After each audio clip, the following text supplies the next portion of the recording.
Welcome to the Global from Asia podcast, where the daunting process of running an international business from Hong Kong is broken down into straight-up, actionable advice. And now, your host, Michael Michelini.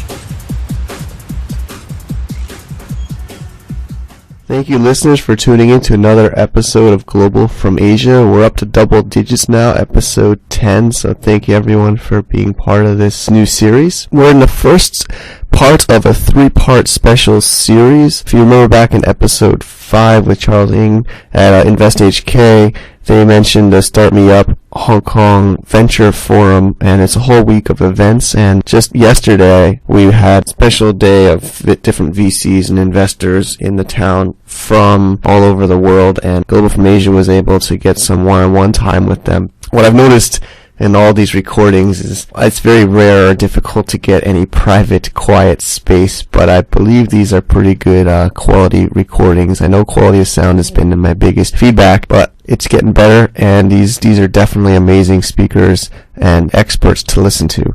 Our first of this three-part series is Doug Richard. He has sold his company successfully in the U.S. He's been an investor for many years, and his newest venture is School for Startups, which he'll explain in the series. Take out your pen and notebook, gentlemen. Here we have visitor Douglas Richard, or Doug, as you go by, visiting in Hong Kong, just off the plane. So we're really lucky to get him here and share his story. So thank you for being here, Doug. Thank you very much. I'm looking forward to talking to you. Great. I read your bio before the episode, and Dragon's Den you were on one of the earlier episodes. And do you want to introduce yourself and your background to the listeners? Sure. So for many years, I was a legitimate entrepreneur, starting companies and growing them in Southern California, mostly in film and TV software. In 1996, I sold my company to a very large U.S. public company and found through a variety of odd circumstances running the company that had taken me over. So I ran a public company for 4 years. And then, because I had the good fortune to marry a European, she decided that we would be moving to Europe with our young children. So I moved to London in 2000 and then began as an investor, first as an angel investor, and then as an institutional investor in tech companies. And then I was discovered by the BBC and everything changed. Yeah. So I was on Dragon's Den for 2 seasons. This changed my profile considerably, from nobody knowing me to all too many people knowing me. I started a mobile software company and a research house after that, and then 5 years ago began a social enterprise called the School for Startups, which is where you get me today. Yes, you'll be speaking tomorrow at the Start Me Up Venture Forum, so we're looking forward to that. So I think there's a lot of our listeners are entrepreneurs focused in Asia, but I mean, what's your experience with Asia? Or I mean, I know you're in UK and Southern California, but what do you think of the trends now in Asia? Well, I mean, yes, I've done business in Asia for my whole life because I ran global software companies. Thus, Asia's always been an important market.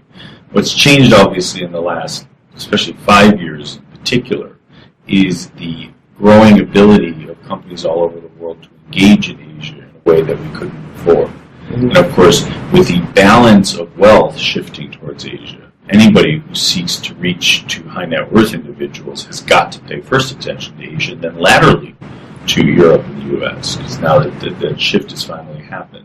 With an increasingly connected economies, it will become difficult not to pay first and foremost attention here. One of the reasons I'm here is because I think there's great opportunity for the work we do for School for Startups to offer programs in Asia to emerging entrepreneurs. Okay, great. So I'm American myself, and I've been in Asia for about 6 years, and I definitely feel that there's more trends coming to Hong Kong and other parts of Asia. You have a book you wrote about, how to start a creative business. And actually, one thing I've noticed, my personal feeling is creativity from East and West. But maybe you can just speak about your book. So my first book, which I wrote last year, is in fact entitled How to Start a Creative Business. That's not a metaphorical title, that's a literal title, in that I was focusing the book on those people in creative industries. Though I use the term broadly, it's still an explicit term. It's still for people starting fashion, media, radio, TV, film, handbags, jewelry, anything that's a creative-centric activity rather than, say, a technical or scientific activity. They're very different types of businesses, and they're inevitably structured differently. And one of the things I've noticed is that the creative industries get short shrift globally. So they get paid huge amounts of attention. Everyone applauds them, but nobody actually helps them. And so with that in mind, I thought my first book should be slanted towards those who are getting the least recognition. So if you're intending to start a creative business, that book was written for you. Okay, great. And so your School for Startups is your main focus these days. Maybe first, before we get into details, can you maybe give a brief overview? So I started School for Startups, as I say, 5.5 years ago. And it does what it says on the tin. It's intended to help people start their own businesses, and we think of ourselves as educators, first and foremost. Now, how that rolls out is we either do very, very broad programs where they're open tent, anybody can come, we run short-form classes and boot camps, or we do very deep, intensive, year-long programs where we actually, much like an accelerator, take a nascent entrepreneur under our wings and then help them across the whole year with huge different types of support. We also run a funding arm, social funding arm, so we do what are known as social lending or microfinance, where people who are starting a business almost inevitably need a small amount of capital to get started, and thus we loan to them on a social basis, i.e. a non-commercial basis. And this year, we've just run the program for a year now, we've lent approximately £10 million the first year at about £10,000 per loan. On average next year, we're estimating that we'll lend probably £30 million, so in dollars, what's that, about $45 million. Equally small amounts of those. These are really intended for people at seed stage.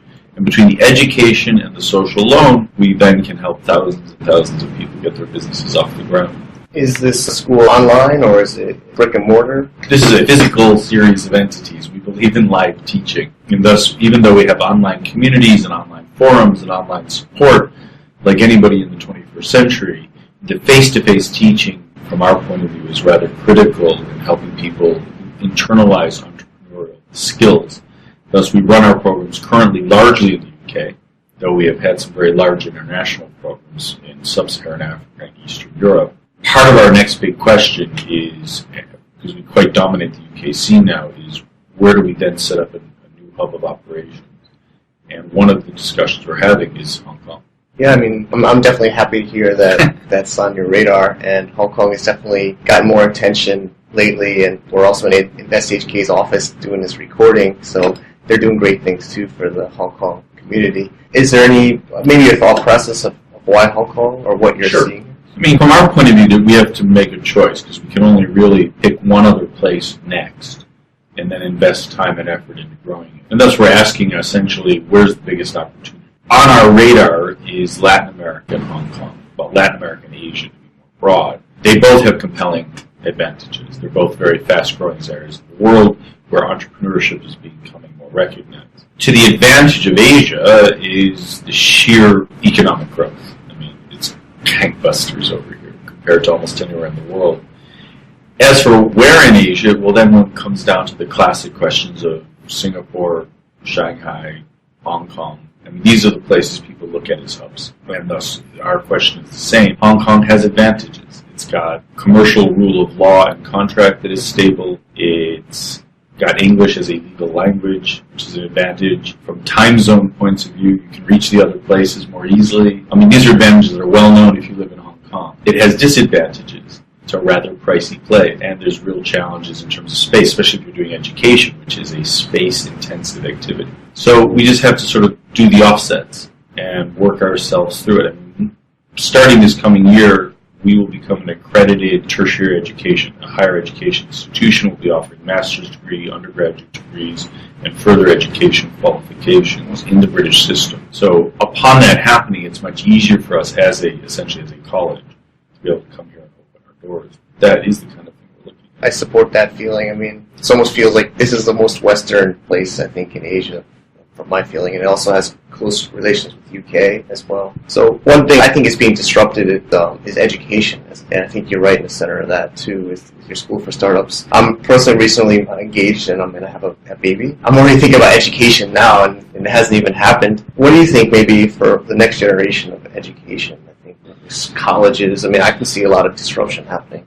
Well, I think the education can be disrupted as much as the music industry. The simple fact is, much of what we do face-to-face can be done online. Some things can be done online better than can be done face-to-face. There's a huge complementarity. Now, the current generation of MOOCs, Massive Open Online courses sort of presages what's coming, but doesn't really accurately identify it, because I think that underestimates the value of the lives part of the process. But I do see enormous opportunities for scale. Thus, we're certainly looking at things. We do a lot online. We are literally only not doing more online because we don't have the resources to do it yet, because there's a very considerable investment in online teaching, because you have to have it do automatically what you could forgive by doing live.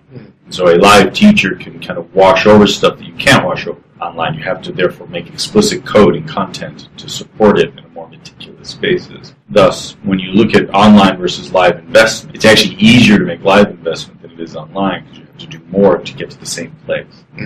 And we don't have the same level of synchronicity and ad hoc learning and community learning and active engagement online as you do in a live face-to-face. So I think that there is still a gap there.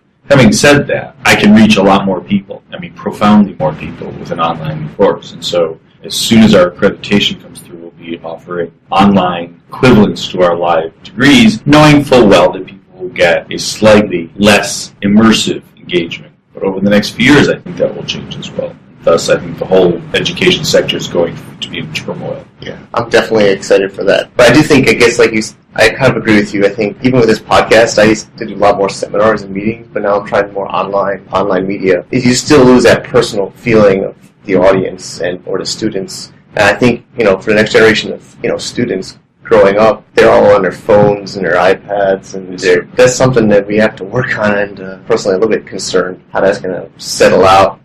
People need to have the EQ, not just the IQ. That's just an interesting topic, so thanks for your input. I think we're kind of wrapping up. I'd just like to say, maybe some listeners today, a lot of them are, living in the West, America or Europe, and they're thinking about coming over to Hong Kong or to Asia to do their own startup. Is that something that you would personally recommend, or do you think stay in your home country? Or I know maybe also the depends kind of answer, but I think just your insight on something on this topic. I think people treat the notion of going to another place like Hong Kong, starting from America or Europe in particular, as being quite a huge jump. I think anyone who makes the jump then realizes actually it's more intimidating before you come than after you arrive. And I think that like all these things, you have to go to a place to know a place. And you have to live in a place, not just visit it, to truly understand it. I also think that areas that are going through very fast economic growth lift all boats. The tide rises.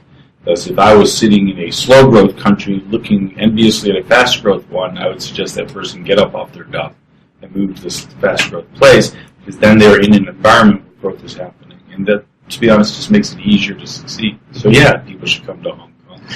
Hong Kong is the gateway to China. Yep. Where else would you go?